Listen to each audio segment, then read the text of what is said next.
Ciao! It's time to assemble your bike. Let's see how to do it together. There are mainly two types of wheel attachments: the quick release and the thru axle. The quick release is supplied with the trainer in the box. The thru axle will be that of your bike.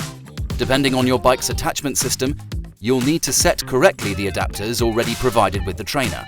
Just find them in this built-in compartment.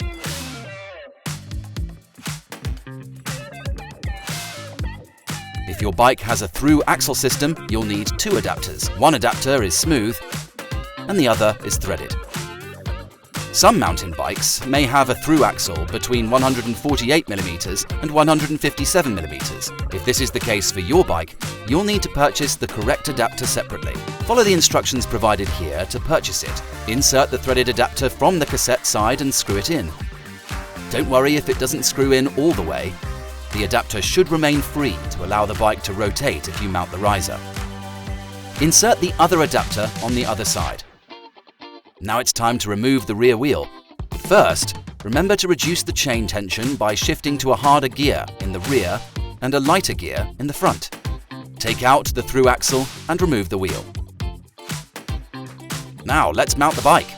Carefully place the rear carriage astride the trainer while gently placing the bike chain on the sprocket set. Insert and screw in the thru axle. If your bike has a disc brake, use the brake stopper you will find in the adapter compartment. Position it by fitting it into the brake like this. If your bike has a quick release system, you'll need these two adapters and a shim. Simply insert the adapters, one on one side of the trainer and one on the other side. Make sure you position them in the correct direction. In addition to the adapters, you will also find this shim in the compartment. It should be positioned inside or outside the carriage, depending on its size. If the carriage is 130mm, the shim should be placed on the outside with the knurl towards the frame. If the carriage is 135mm, the shim should be placed on the inside of the carriage with the knurl towards the frame.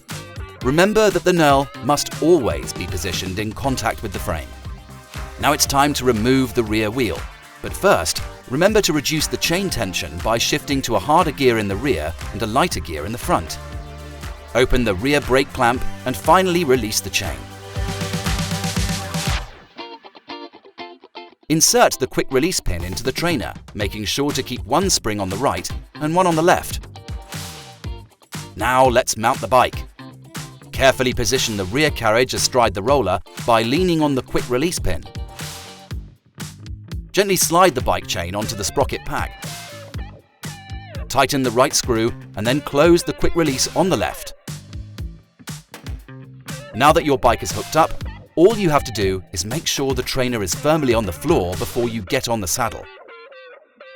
See you in the next video to set up your trainer. Bye!